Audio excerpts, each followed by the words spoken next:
यदा लोके लोके भवति नहि शोके क्षणतमः यदा संगे भंगे गलति भवरंगे रुचिरतम् स्मरामि प्रातस्तम् निगमवरवीथि प्रचरणम् अखण्डानन्दम् श्री गुरुवरमहं ब्रह्म परमम् नारायणं नमस्कृत्य नरं चैव नरोत्तमम् देवीं सरस्वतीं व्यासं ततो जयमुदीरये शङ्करं शङ्कराचार्यं केशवं बादरायणम् सूत्रभाष्यकृतौ वन्दे भगवन्तौ पुनः पुनः ईश्वरो गुरुरात्मेति मूर्तिभेदविभागिने व्योमवद्व्याप्तदेहाय दक्षिणामूर्तये नमः कृष्णाय वासुदेवाय हरये परमात्मने प्रणतक्लेशनाशाय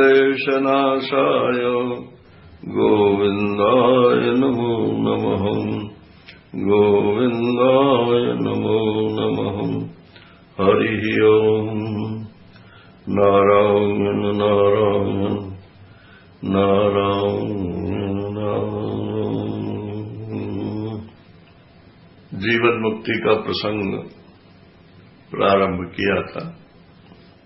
तत्व ज्ञान और वासना क्षय और मनोनाश, ये तीन स्तंभ हैं,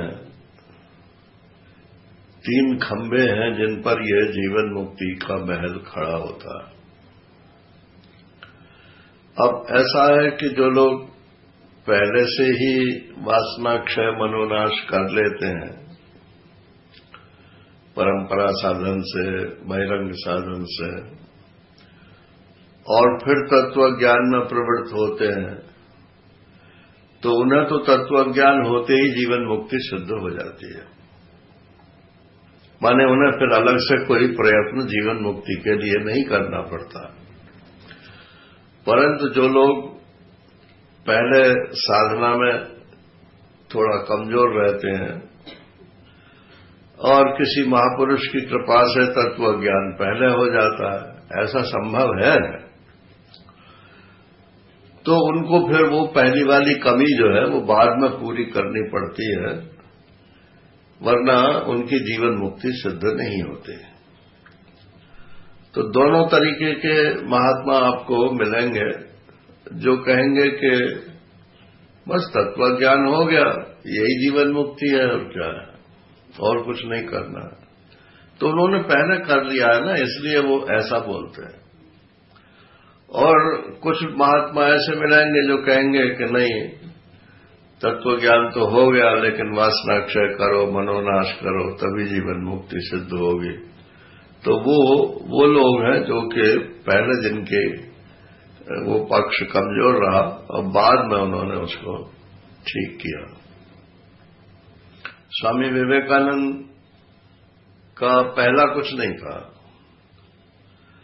रामकृष्ण परमहंस देव की कृपा से उनको ये ज्ञान हो गया कि संसार मिथ्या है। एक समाधि की स्थिति उनको उन्होंने शक्तिपात करके समझा दी।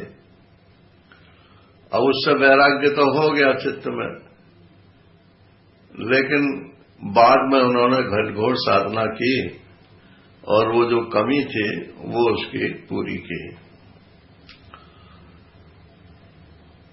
अब सब सुखदेव जी हो जाए, वामदेव जी हो जाए, ऐसा तो नहीं होता है ना, सब अलग अलग इकाई हैं।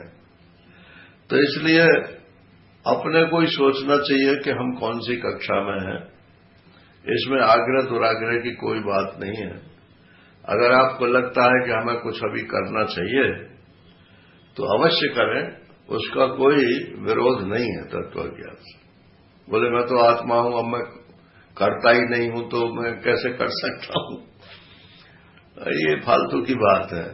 तुम करता तो नहीं हो, लेकिन उसके तत्वज्ञान के बाद नौकरी करते हो, तत्वज्ञान के बाद संसार के और बिजनेस करते हो, दुनिया भर का तो काम करते हो, और बोले कि अब ये वैराग्य करना और मनोनाश करना ये मैं नहीं कर सकता हूं, तो ये तो बेवकूफी की बातें हैं।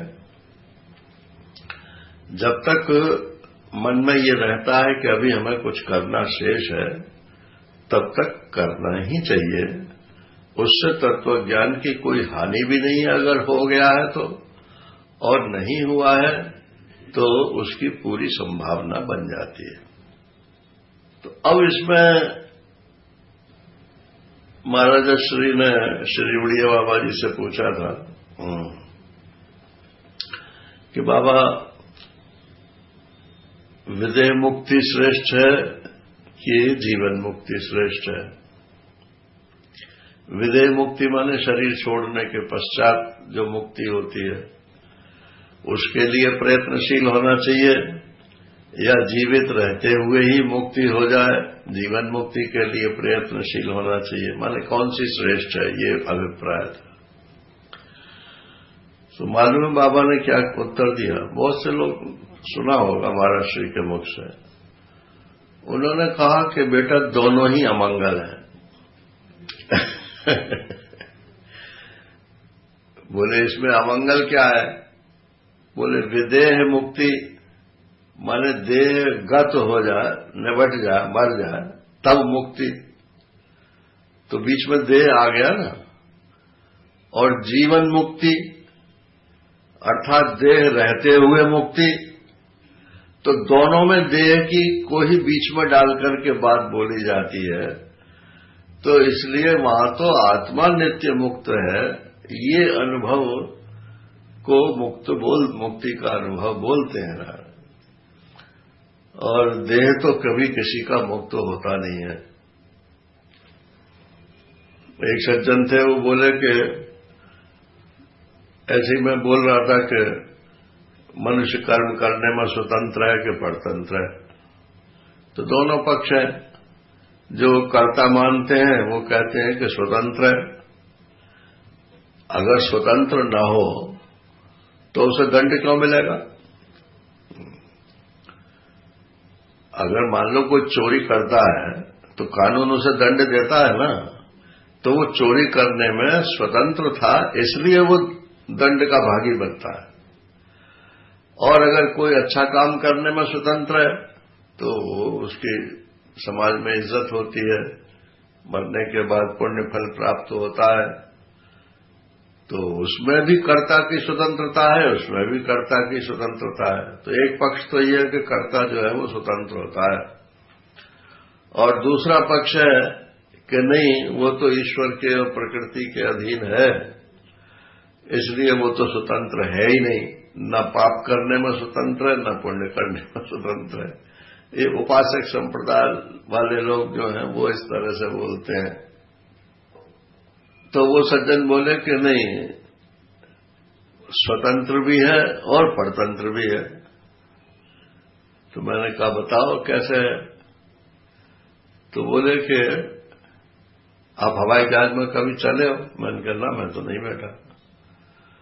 तो बोले हवाई जहाज में जब आप बैठोगे तो आपको ये तो स्वतंत्रता है कि हवाई जहाज के भीतर टॉयलेट जाना हो तो आओ, इधर से उधर घूम लो, लेकिन आप चाहो कि हम ऊपर से छलांग लगा के नीचे कूद जाए, ये स्वतंत्रता नहीं है।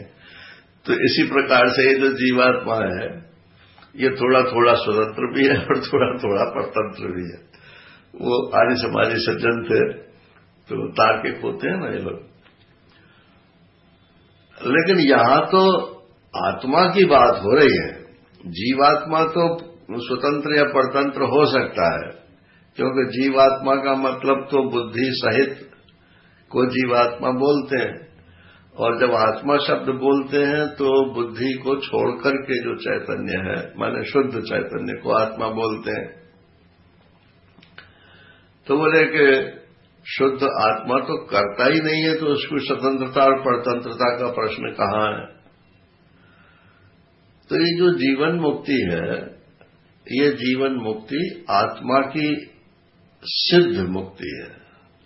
तो बाबा ने तो ये कहा कि जब हम कहते हैं जीवन मुक्ति, तब भी देह को ही बीच में ले आते हैं, और जब हम कहते हैं कि विदेह मुक्ति, मरने के बाद मुक्ति, तो भी देह को ही बीच में ले आते हैं। तुम देह का ख्याल ही छोड़ दो, आत्मा का ही चिंतन करो, वो नित्य मुक्त है। उनका कहने का मतलब तो ये था। अब जो लोग शब्द पकड़ते हैं ना, हर महात्मा के भक्तों में ऐसे लोग होते हैं, महाराज जी ने तो ये कहा था, महाराज जी ने तो ये कहा था, वो शब्द पकड़ के बैठ जाते हैं। बोले महाराज जी ने तो कहा कि जीवन मुक्ति और विदेह मुक्ति दोनों ही अमंगल है। अरे नारायण, तो फिर क्या करोगे तत्व ज्ञान प्राप्त करके, ये तो बताओ हमको। जीवन मुक्ति भी अमंगल है और विदेह मुक्ति भी अमंगल है, तो जहां हो फिर वहीं पड़े रहो। तत्व ज्ञान की वासनाक्षय मनोनाश की जरूरत क्या है। तो वह अमंगल कहने का ये मतलब नहीं है कि इनकी प्राप्ति के लिए प्रयत्न नहीं करना चाहिए। उसका कहने का यही मतलब है कि देह को ज्यादा जोर नहीं देना चाहिए, आत्मा के ऊपर जोर देना चाहिए। मैं आत्मा हूं, देह नहीं हूं। यहां से तो तुम्हारा विज्ञान शुरू हुआ। अब फिर लौट करके वहीं आ रहे हो कि हम देह को मुक्त करेंगे, या जब तक ये देह रहेगा तब तक तो हम मुक्त होंगे नहीं, मरने के बाद मुक्त हो जाएंगे, माने विदेह मुक्त हो जाएंगे। तो ये दोनों ही बातें गलत हैं। आत्मा का देह से जब कोई संबंध नहीं है, तो देह के जो बंधन है, देह के जो दुख है, उनको आत्मा में जो कहते हो स्वीकार मत करो। यही जीवन मुक्ति है। समत्वम योग उच्चते, भगवान कृष्ण ने तो ऐसा सूत्र दे दिया गीता में कि चाहे कर्मयोग में लगा लो इसको, चाहे भक्ति योग में लगा लो, चाहे ज्ञान योग में लगा लो। कल 3 आपको ये दिए थे मॉडल, ज्ञानी का, भक्ति का और कर्म का, स्थित प्रज्ञ का। तो सब में समत्व है नारायण। तो ये जो समत्व है, असल में इसी को जीवन मुक्ति बोलते हैं। यहां यों भी वाह वाह है और यहां यों भी वाह वाह है। लेकिन इसका निर्वाह होना जरा कठिन होता है, क्योंकि साधारण विल पावर का व्यक्ति जो है वो फिसल जाता है। सारा खेल नारायण विल पावर का है। आपकी संकल्प शक्ति कितनी मजबूत है इसके ऊपर। मैं आत्मा हूं, मैं ब्रह्म हूं, ये ज्ञान तो हो गया, मगर संकल्प तो बुद्धि में रहेगा ना। तो वो बुद्धि आपकी कितनी स्ट्रांग है, इसके ऊपर निर्भर करता है। और उसी के लिए ये वासनाक्षय मनोनाश करके बुद्धि को मजबूत बनाया जाता है, जिससे कि वो निष्ठा उसकी फिर विचलित न हो। जब विचलित नहीं होती है तो समत्व पूरी तरह से जीवन में छा जाता है। तो कल एक श्लोक तो इसका कर दिया था। पहले श्लोक में था कि प्रज्ञा जिसकी सुस्थित है, अच्छी प्रकार से स्थित है,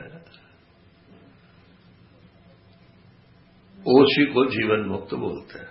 और प्रज्ञा किसको बोलते हैं कि निर्विकल्पा चिन्मात्रा वृत्ति प्रज्ञा।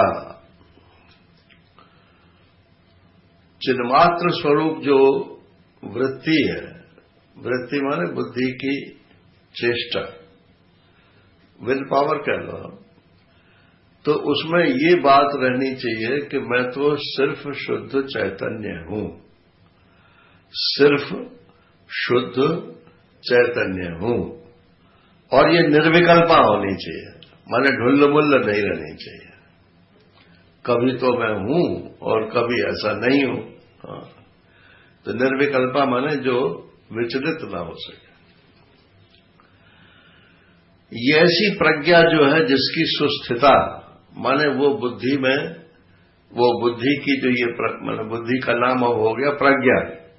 प्र माने विशेष, प्रकृष्ट, श्रेष्ठ, उत्कृष्ट, और ज्ञा माने बुद्धि। तो ये उत्तम बुद्धि क्या है? बोले कि अब ये निर्विकल्प रूप से चिन्मात्र से विचलित नहीं होती। ऐसी बुद्धि आत्मा के स्वरूप से ही जिंदा रहती है।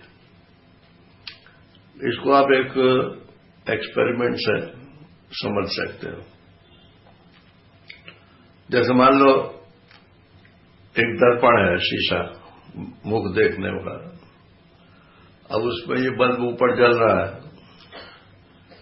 तो शीशे में, शीशा जमीन पे है, तो शीशे में इस बल्ब की परछाई पड़ेगी और चमक भी आएगी उसमें, शीशे में। अब उस बल्ब को या तो नीचे उतारो और या दर्पण को ऊपर ले जाओ, और तो उतारना एक्सपेरिमेंट में ज्यादा अच्छा है। तो उसको तो हम दिखा सकते हैं ना। तो बल्ब को ला करके दर्पण के पास को लेते चले आए। तो जैसे जैसे वो बल्ब जो है दर्पण के पास आता जाएगा, तैसे ही आप देखेंगे कि वो जो दर्पण है वो स्वयं भी प्रकाश रूप ही मालूम पड़ने लगेगा।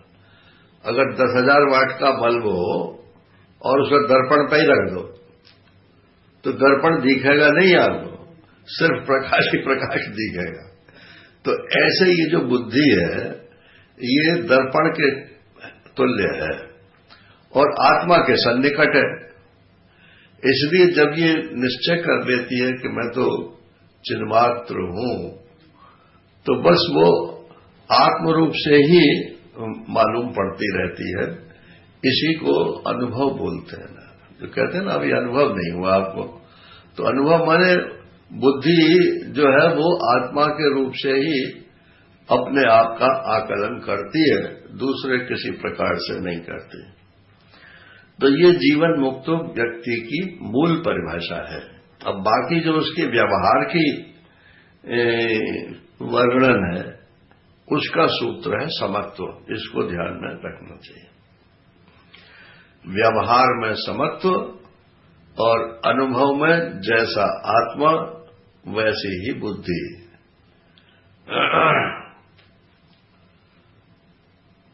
यस्य स्थिता भवेत् प्रज्ञा यस्यानन्दो निरन्तरः प्रपंचो विस्मृतप्राय स जीवन्मुक्त इष्यते। यस्य स्थिता भवेत् प्रज्ञा, जिसकी प्रज्ञा बुद्धि, ये जिसका वर्णन अभी हुआ, जिसकी प्रज्ञा बुद्धि जो है वो स्थिता भवेत्, अर्थात आत्म रूप से ही वो स्थित रहती है। और तो ये तो पहला वाला ही श्लोक हो गया। और यस्य आनंदो निरंतर, और जिसके आनंद जो है वो निरंतर, अर्थात बिना किसी व्यवधान के, कभी दुख की वृत्ति उसकी नहीं बनती। वो एक महात्मा कहते थे कि जहां अरे हुआ, अरे तो समझ लो थोड़ी फिसलन हो गई। सब आत्मा ही है, अरे कहने की जरूरत क्या है? ये जो प्रतिक्रिया होती है भीतर से, अरे माने यही तो हो ना, अरे ऐसा क्यों हो गया? हो गया। जब हो गया तब तो आपको मालूम पड़ता है, होने से पहले तो आपको मालूम ही नहीं पड़ता है। तो अपने यहां विज्ञान में ऐसा बोलते हैं कि घटना पहले घटती है कि घटना का ज्ञान पहले होता है। तो पहले घटना घटती है, फिर घटना का ज्ञान होता है। तो सुख की घटना हो, दुख की घटना हो, जब घट जाएगी तब तो तुम्हें पता चलेगा अब ये बहुत अच्छा हुआ कि बहुत खराब हुआ। नारायण, ये जो है प्रतिक्रिया है बुद्धि की। तो ये जिसकी प्रतिक्रिया नहीं होती तभी उसका सुख निरंतर रह पाएगा। तो यस्य आनंदो निरंतरा, प्रपंचो विस्मृत प्रायः। प्रपंच माने इंद्रियों का विषय, पंच माने पांच अथवा पांच का विस्तार। ये पांच ज्ञानेन्द्रियां जो हैं, इन्हीं के विस्तार को प्रपंच बोलते हैं। शब्द, स्पर्श, रूप, रस, गंध, इनके अलावा संसार में और क्या है? तो प्रपंचो विस्मृत प्रायः, प्रपंच जो है वो प्रायः विस्मृत रहता है। तो ये तो बड़ी गड़बड़ बात है भाई। ऐसा तत्व ज्ञान कि भूल भुलैया में पड़ जाए आदमी, दुनिया दिखे ही नहीं, आदमी को पहचाने ही नहीं। तो विस्मृत प्राय का मतलब ये नहीं है कि उसको विस्मृति हो जाती है, बल्कि उसकी स्मृति तो और तेज हो जाती है। ये जो ज्यों का त्यों रिपीट करना, इसको स्मृति नहीं बोलते हैं। ये तो जड़ में भी हो सकती है। आप कितना याद रखोगे? 70%, 80%, 90%। और ये जो टेप हो रहा है, सीडी बन रही है, ये तो आपकी सांस को भी रिकॉर्ड कर लेती है। तो फिर तो उसको मेधावी कहना चाहिए। तो ये जड़ में जो मेधापना है, ये अलग चीज है, और चेतन का मेधावी होना जो है, ये अलग चीज है। तो विस्मृत प्राय का मतलब ये नहीं है कि उसे दुनिया भूल जाती है। उसका मतलब यह है कि वो दुनिया का दिस वे और दैट वे, अच्छा और बुरा, इस प्रकार से आकलन नहीं करता है। जिसको सब लोग अच्छा कहते हैं, उसको वो भी अच्छा कहे, और जिसको दुनिया वाले लोग जो बुरा कहते हैं, उसको वो भी बुरा कहे। नहीं, उसके लिए तो सम ही है। निर्दोषम ही समम ब्रह्म, तस्मात् ब्रह्मणि ते स्थिता। तो प्रपंचो विस्मृत प्रायः स जीवन मुक्त इष्यते, ये वही व्यक्ति जीवन मुक्त कहलाता है। अब अपना एक हमारे सत्संगी मित्र ही थे, तो वो कहते थे कि हमसे मास्टर साहब बोलते थे। मास्टर साहब, हम तो जब भी नंबर मिलाते हैं तो रॉन्ग नंबर ही मिलता है। अब ये जितने शास्त्र में बात लिखी जाती है, ये अपना अपना नंबर मिलाने के लिए है। आप मिलाते जाओ कि आपका रॉन्ग नंबर है कि राइट नंबर है। जहां राइट नंबर हो वहां भी निशान लगा लेना, और जहां रॉन्ग नंबर हो वहां भी निशान लगा लेना। फिर रॉन्ग को ठीक करना, कोई अंक इधर उधर हो गया होगा ना। वर्तमाने फि देहेस्मिन् छायावद अनुवर्तिनी, अहंता ममता भावो जीवन मुक्तस्य लक्षणम। बोले इस देह, ये तत्वज्ञानी जीवन मुक्त का देह शरीर रहता है कि नहीं है? देखो, शरीर अलग चीज है और देह अलग चीज है। व्याकरण की दृष्टि से शरीर तो उसको कहते हैं कि जो गलता रहे, सड़ता रहे। शीर्यते इति शरीरम, जो गलता सड़ता जाए उसको शरीर बोलते हैं। माने जो विकारी हो उसको शरीर बोलते हैं। और उर्दू में शरीर किसको बोलते हैं? जो शरारत करता हो, मिस्चीवियस, तो मिस्चीवियस को शरीर बोलते हैं उर्दू में। तो ये शरीर भी जो है कुछ न कुछ शरारत करता रहता है। कभी रोग आ गया, कभी कुछ आ गया, कभी कुछ आ गया। इस शरीर को ज्यों का त्यों तो कभी ठीक कोई रख ही नहीं सकता। चाहे जितना योगा करो ना रहे, कुछ भी करो, कोई ना कोई इसमें विकृति जरूर होगी, क्योंकि इसका स्वभाव ही विकार है। तो और देह किसको बोलते हैं? ये तो हुआ शरीर। देह किसको बोलते हैं? तो देह माने होता है राशि, ढेर। देह उपचय धातु है, उसका अर्थ होता है ढेर। ये पंचभूतों का ढेर है। तो आदमी का शरीर भी पंचभूतों का ढेर है, पशु का शरीर भी पंचभूतों का ढेर है, नारायण पक्षियों का भी, कीड़ों का भी, मकोड़ों का भी, सब पंचभूतों के ढेर है। इसमें अलग से कोई पहचान करने की जरूरत नहीं है पहचान वो व्यवहार के लिए है, लेकिन तत्वता सब ढेर ही हैं। तो इस ढेर को ढेर की तरह से देखता है जीवन में, कोई विलक्षणता नहीं मानता। वर्तमान भी ये देह जो है इसमें व्यवहार होता रहता है, वर्तता रहता है, ये देह अपने आप ही वर्तता है। एक इसमें जैसे वो खिलौने होते हैं ना, अब तो पता नहीं और बहुत से निकल गए होंगे, पहले तो वो चाबी वाले खिलौने आते थे, तो चाबी भर दी और खिलौना छोड़ दिया। अब जब तक चाबी उसकी पूरी रिवाइंड नहीं हो जाएगी तो वो चलता रहेगा। ऐसे ये शरीर में जो है एक चाबी भरी हुई है ना, किसी के में 100 वर्ष की है, किसी के में 50 वर्ष की है, चल रहा है बस। लेकिन अहंकार विमूढ़ात्मा करता हमें मन्यते, लेकिन जो अहंकारी है और विमूढ़ है माने सत्संगी नहीं है, वो समझता है कि मैं ही करता हूं, मैं ही करता हूं। तो कहते हैं कि ये जो देह है, पंचभूतों का ढेर है, इसकी चेष्टा अपने आप हो रही है, और कब तक होती रहेगी? बोले जब तक इसमें भोक्ता रहेगा तब तक होती रहेगी। ये भोक्ता के लिए बना है शरीर, वो भोक्ता मैं नहीं हूं, यही तो काटना है ना। वो भोक्ता जो है वो तो अहंकार का ही एक हिस्सा है। मैं करता नहीं हूं, मैं भोगता नहीं हूं, यहीं से तो शुरू किया था आपने विचार करना। तो इसमें जो भोगता है उसे भोगता रहने दो, आप उसकी जगह अपने आप को क्यों बैठालते हो? जिसके लिए ये शरीर बना है, ये चाबी जो है उसको चलाती रहेगी ना रहे। तो बोले जैसे शरीर और शरीर की छाया साथ साथ रहती है, इसी प्रकार से ये भोक्ता के लिए बना हुआ शरीर जब तक इसका भोग पूरा नहीं हो जाएगा तब तक ये चलता ही रहेगा, व्यवहार करता ही रहेगा।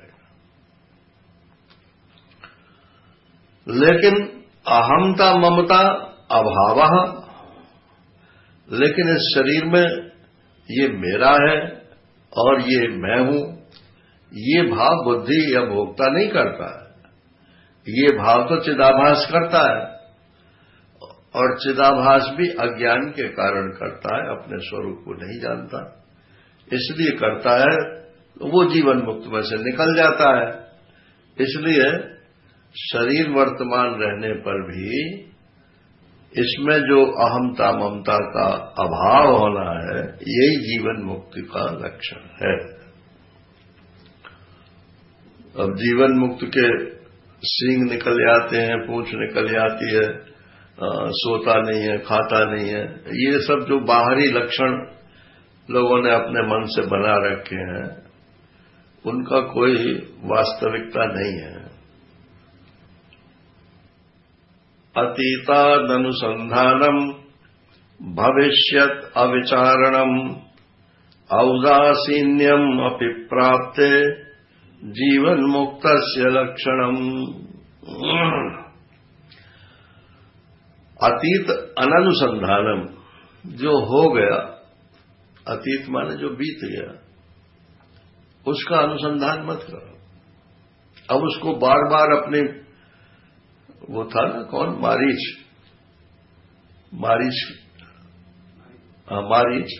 जो सोने का मृग बन के आया था,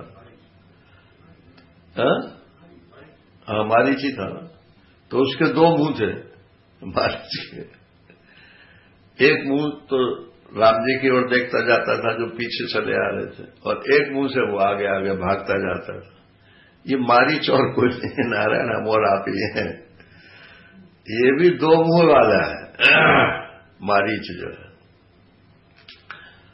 भूत की तरफ देखता है, हम क्या थे और ये अब तो कुछ भी नहीं रहे। जब ये 47 में आबादी का हुआ ना, पंजाब से सिंध से लोग आए, तो जब भी सब बस यही थे, हम वहां क्या थे, इतना छोड़ के आए। नेचुरल है वो, मतलब यहां के लोग अगर वहां जाते तो वो भी ऐसे ही करते। लेकिन अब तो कोई नहीं करता। अब तो वो सब भूत की बात हो गई, बीत गया, पीढ़ी बदल गई। तो कहते हैं अतीत का अनुसंधान नहीं करता। जो जीवन मुक्त है वो जो बीत गया उसकी चर्चा बार बार नहीं करता। हम क्या थे, अब लोग अपना वो भूपू भूतपूर्व लिखते हैं तो शॉर्ट फॉर्म उसका भूतपूर्व का क्या है, भूपू रिटायर्ड। एक साहब ने तो लिखवा रखा था, अपने पैड पे ही लिखवा लिया।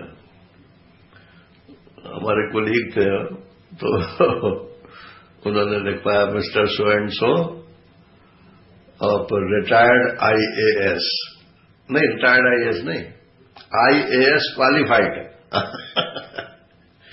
IAS qualified. तो हमारे एक मित्र ने कहा कि डॉक्टर साहब इस पर आप एक लाइन और बढ़ा लीजिए। मतलब वो रिटन टेस्ट में तो पास हो गए थे और इंटरव्यू में फेल हो गए थे, तो उन्होंने उसमें लिखवा लिया था पैड के ऊपर। तो बोले इसमें एक और लिखवा लीजिए, आपकी डिग्री तो बहुत सारी लिखी हुई है, एक और लिख लीजिए। बोले क्या, कि FFSOD। तो बोले इसका क्या मतलब हुआ? तो बोले कि father of 4 sons and 1 daughter. जब आपको पैड भरना ही है क्वालिफिकेशंस जो है, तो चाहे जो कुछ लिख लो। ऐसी ऐसी डिग्रियां लोगों ने बना रखी हैं। महाराज जी तो सुनाते थे कि कोई जो के महात्मा थे, बहुत हमारे परिचित थे, तो उनके लेटर पैड पर जो है बहुत सारे लिखे हुए, फलाने आचार्य और महामंडलेश्वर और ये और दुनिया भर की उस पर लिखे हुए। तो जब हमने उनसे पूछा कि स्वामी जी हम तो आपको बहुत दिन से जानते हैं, आपने ये सब डिग्रियां कब ले ली? तो बोले स्वामी जी चुप रहो। हाँ, अब यहां उस प्रदेश का नाम लेना ठीक नहीं है, लेकिन जो उन्होंने कहा वो तो बोल देने में कोई हर्ज नहीं है। बोले हम जो है गुजरात में भ्रमण करते हैं और वहां जिसके पास कोई डिग्री नहीं है उसको कोई नहीं पूछता। तो हमने तो ये सब डिग्रियां लिख ली है, अब किसी को वेरिफिकेशन करना होगा तो करेगा ना रहे। बोले और पकड़े जाओगे तो? बोले कोई नहीं, ना कोई वेरीफाई करता ना कोई पकड़ा जाता। तो कहते हैं कि अतीत का अनुसंधान नहीं करता है। जो बीत गया वो बीत गया, अब वो लौट करके नहीं आ सकता। एक साइंस में बहस चलती है कि टाइम जो है वो स्ट्रेट लाइन में चलता है या सर्किल में चलता है। मैंने स्ट्रेट लाइन में चलता है तो जो टाइम बीत गया वो फिर लौट के नहीं आएगा। एक बिंदु, फिर दूसरा बिंदु, फिर तीसरा बिंदु, चलते चले जाएंगे। और अगर सर्किल में चलता है तो वही पॉइंट फिर लौट लौट के आता है। तो जो भौतिक विज्ञानी है वो तो कहते हैं कि स्ट्रेट लाइन में चलता है, जो बीत गया टाइम वो फिर लौट के नहीं आता। और जो मनोवैज्ञानिक है वो कहते हैं कि नहीं, टाइम जो है वो सर्किल में चलता है। बचपन से जब से भी हमें याद है तब से लेकर के बुढ़ापे में तो समझ लो बहुत ही ज्यादा याद करते हैं। अरे जब हम थे तो ऐसा था, वैसा था, ये था, वो था। तो वहां वो सर्किल जो है उनका बिंदु बार बार वहीं लौट के चला आता है। तो ये बात सही है कि मनोविज्ञान की दृष्टि से तो हम सर्किल में ही घूमते रहते हैं। इसी को भ्रमणम भ्रमा बोलते हैं। ये जो पुनर्जन्म वाला चक्कर है ये और कुछ नहीं है, यही है। पहले हम इस जन्म में ऐसे योनि में थे, फिर इस योनि में थे, फिर इस योनि में थे। किसी के पास सबूत तो कोई है नहीं, शास्त्र प्रमाण से मानते हैं।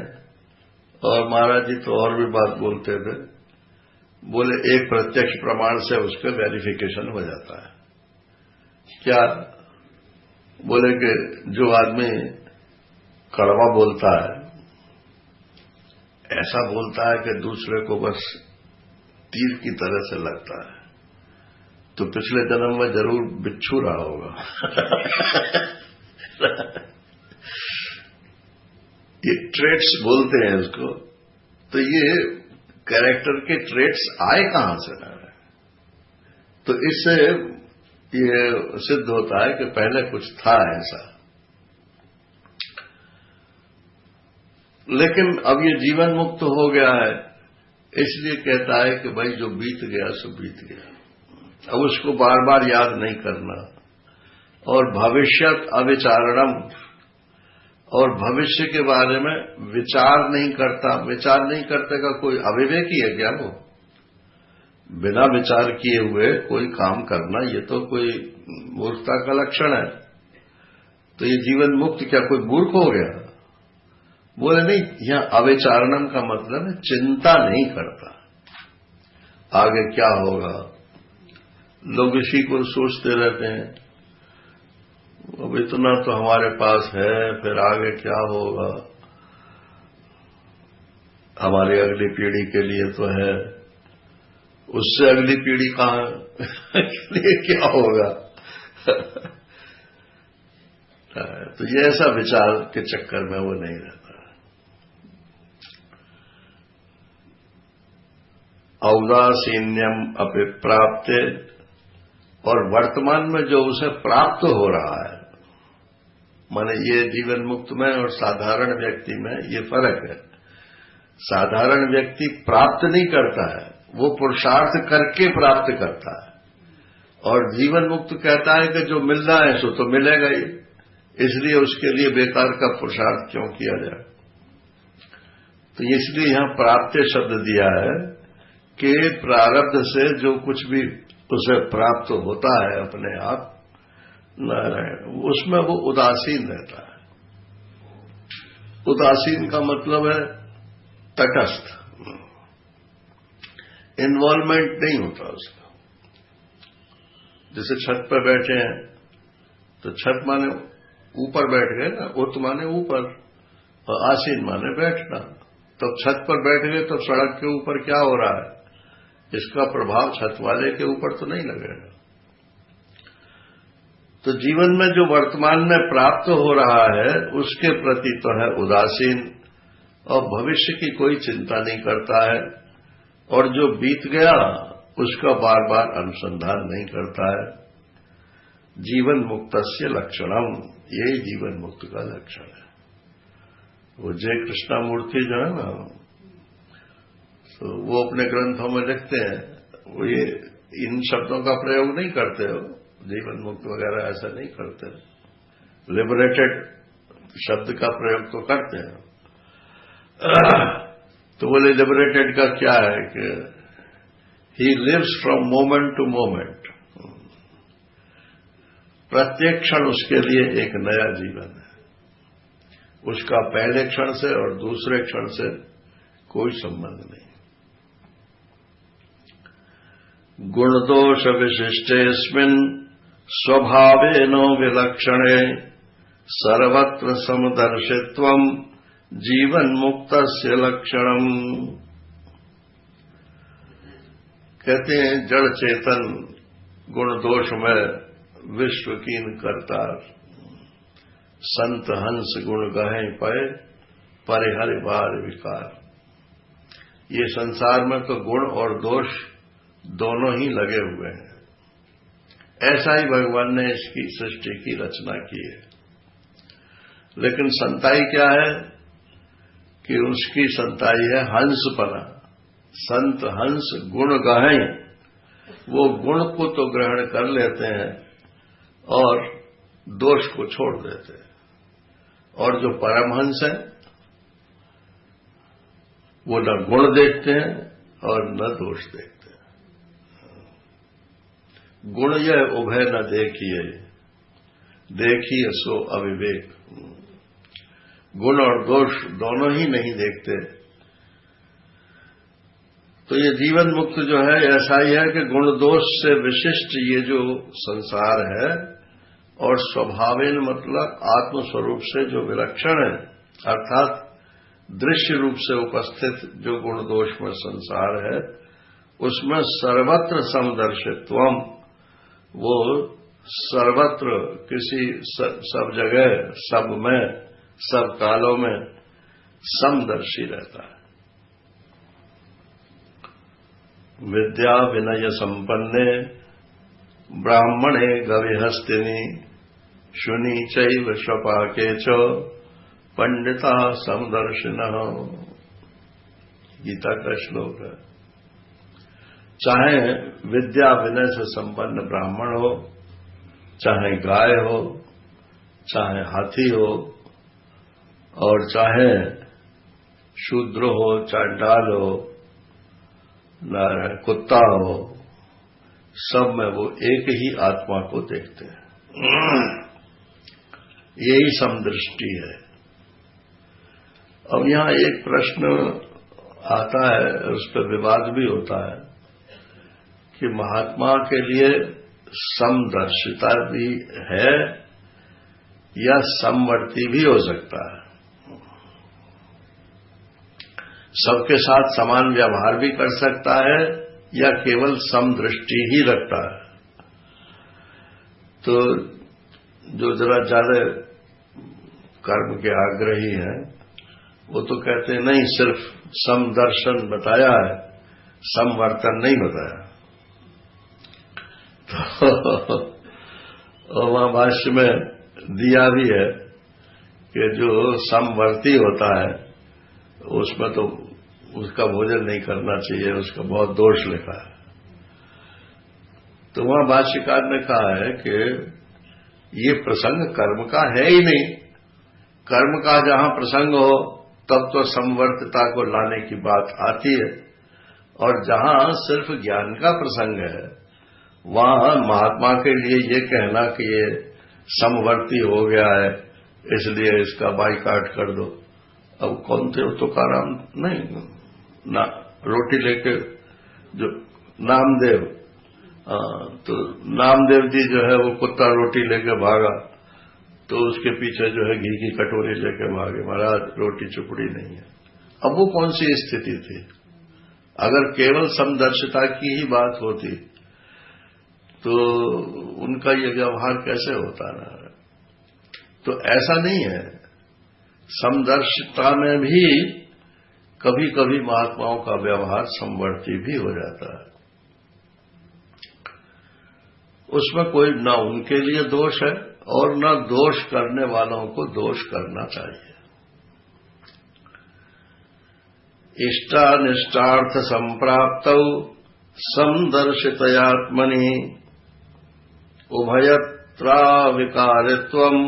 जीवन मुक्तस्य लक्षणम्। चाहे जीवन में इष्ट की प्राप्ति हो, मन इष्ट माने जो प्रिय है उसको इष्ट बोलते हैं, और अनिष्ट माने जो हमको प्रिय नहीं है। तो सुख तो प्रिय है और दुख जो है वो किसी को भी प्रिय नहीं है। तो सुख मिले और चाहे दुख मिले, इनके प्राप्त होने पर समदर्शितया आत्मनि, आत्मा में इनको समदृष्टि से देखता है। सुख है तो आत्मा का स्वरूप ही है। और परसों या कभी बताया था कि सुख और आनंद तो पर्याय है, लेकिन दुख जो है वो सुख का विरोधी है, विलोम है। इसलिए दुख को हम आनंद नहीं बोलते हैं। लेकिन यहां स्थिति यह है कि वहां दुख के ऊपर में दू के ऊपर दृष्टि नहीं है, खा के ऊपर दृष्टि है। दुख और सुख में जो खा कॉमन है, उस खा के ऊपर दृष्टि होने के नाते से न वो उस दुख को दुख नहीं मानता, सुख को सुख नहीं मानता। वही नारायण सर्वोपाधि से आत्म सुख आत्मानंद में मगन रहता है। उभय अत्र अविकारित्वम, दोनों स्थितियों में उसका वो अविकारी ही बना रहता है, यही जीवन मुक्त का लक्षण है। अपना अपना नंबर देखते जाओ भैया। अब एक बात आती है जो सामान्य आदमी के लिए बहुत मुश्किल की बात है। वो क्या है? मान अपमान की।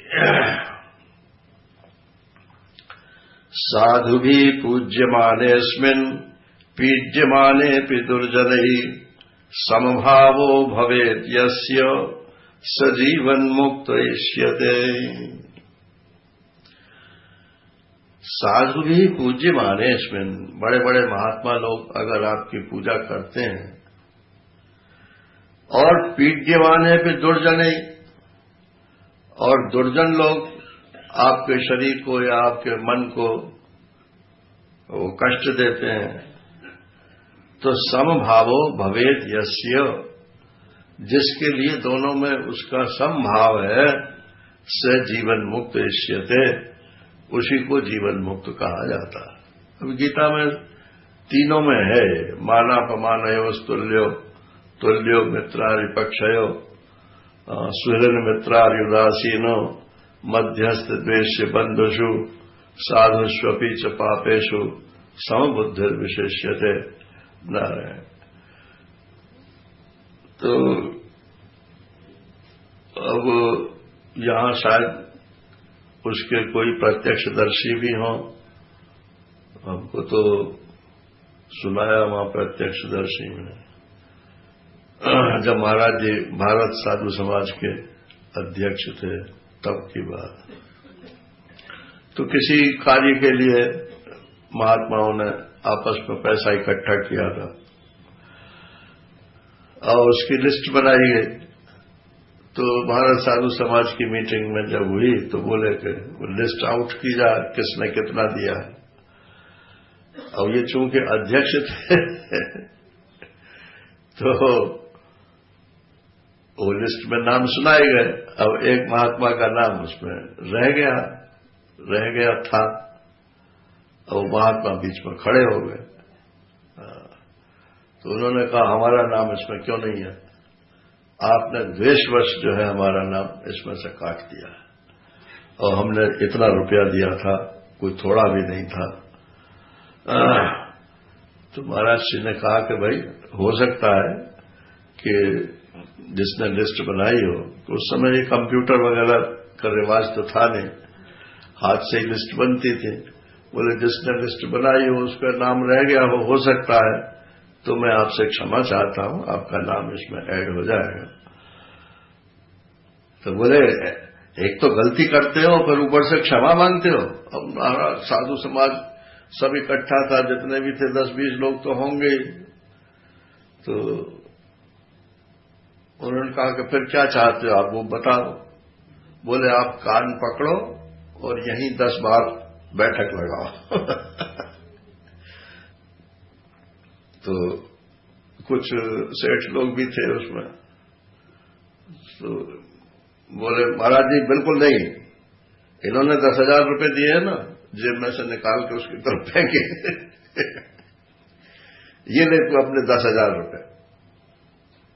महाराज जी ने उसको शांत किया, नहीं ऐसा नहीं होगा। और वहीं कान पकड़ के उठक बैठक लगाए। ये मानापमाने वस्तुल्यो हृदय भरा आता है। जब तक आप किसी जीवन मुक्त महापुरुष का साक्षात संग नहीं करेंगे ना, तब तक आपको ये पता नहीं चलेगा कि जीवन मुक्त होता क्या है। ये लक्षण तो हम पढ़ ही लेते हैं, लेकिन जीवन में उतर भी सकते हैं वो, ये उसको साक्षात देखने से मालूम पड़ता है। एक महाराज जी स्वामी प्रेमपुरी जी महाराज का दृष्टांत सुनाते थे कि कार में जा रहे थे दोनों लोग, महाराज जी भी थे, स्वामी जी भी थे। तो कुछ बराबर से कार निकली, तो बरसात के दिन थे, तो पानी उछल करके वो उनके मुंह में जा पड़ा। प्रेमपुरी महाराज के। तो ड्राइवर जो था वो बड़ा बिगड़ा, बोले अब हम भी इसको मजा चखाते हैं। अरे बोले नहीं नहीं नहीं नहीं भाई, इसने तो आज हमको जो है सड़क का चरणामृत दे दिया। अरे भाई, अपने मन को आप जिधर चाहो उधर मोड़ सकते हो। ये मन को आदतें गड़बड़ पड़ गई हैं, इसलिए ये हमको लगता है कि ये संभव नहीं है, ये संभव नहीं। तो ये मानव और अपमान जो है ये बहुत बड़ी घाटी है। गृहस्थ लोगों को तो खैर मान अपमान का जरूर ख्याल रखना चाहिए, क्योंकि इससे क्या होता है कि मनुष्य सत्कर्म में प्रवृत्त रहेगा। जो गलत काम करेगा उसका अपमान समाज में जरूर होगा, और जो सत्कर्म करेगा उसका मान न हो लेकिन अपमान तो नहीं होगा उसका। तो इसलिए सत्कर्म चूंकि गृहस्थ धर्म में अनिवार्य है, तो उसकी चाहे मान मिलो चाहे अपमान तो मिलना नहीं है, सम्मान मिलो चाहे मत मिलो, अब नहीं मिलेगा आगे मिलेगा। और नहीं तो नारायण आपका बैंक बैलेंस तो इकट्ठा हो ही रहा है, वो तो पुण्य राशि जो अपने साथ ले जाएगा जीव, वो तो जाएगा ही जाएगा। उसका फल तो सुख इसी जीवन में वैसे मिल जाता है, हमारा तो ऐसा ही ख्याल है। और जो रह जाता है वो अगले जीवनों में मिल जाता है। जब तक ये जन्म मरण का चक्र है तब तक ये पुण्य और पाप का चक्र भी चलता रहता है। तो गृहस्थ धर्म में तो ये आवश्यक है कि पाप से बचें और पुण्य जानबूझ करके करें। और महात्माओं के लिए ये है कि भाई पाप और पुण्य दोनों में समदृष्टि करें, अपने को अकर्तापन में स्थापित करें।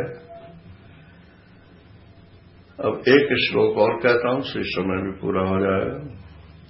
विज्ञात ब्रह्म तत्वस्य यथा पूर्वम न संस्कृति अस्ति चेत न स विज्ञात ब्रह्म भावो बहिर्मुख।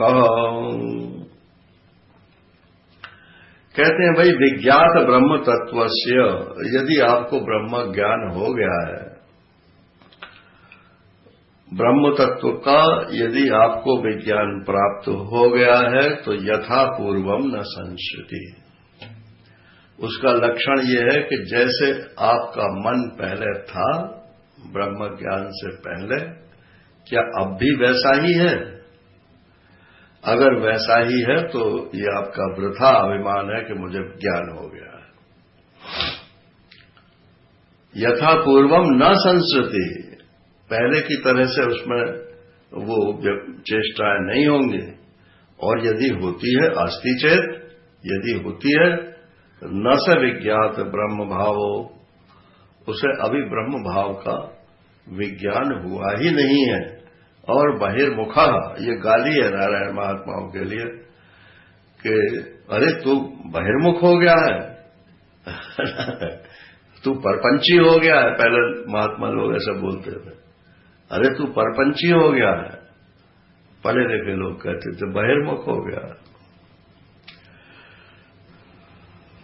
तो ये जीवन मुक्त का एक विचार एक तरीके से यहां पूरा हो जाता है। अब कल तो अंतिम दिन है, तो कल ये विचार करना है कि शरीर तो जीवन मुक्त का भी रहता है, तो जीवन मुक्त का प्रारब्ध रहता है कि नहीं रहता है। ये कल बात अंतिम बोल करके और समापन करेंगे। हरि ओम पूर्णमद पूर्णमिदम पूर्णात् पूर्णमुदच्यते पूर्णस्य पूर्णमादाय पूर्णमेवावशिष्यते। ओम शांति शांति शांति। हरि ओम।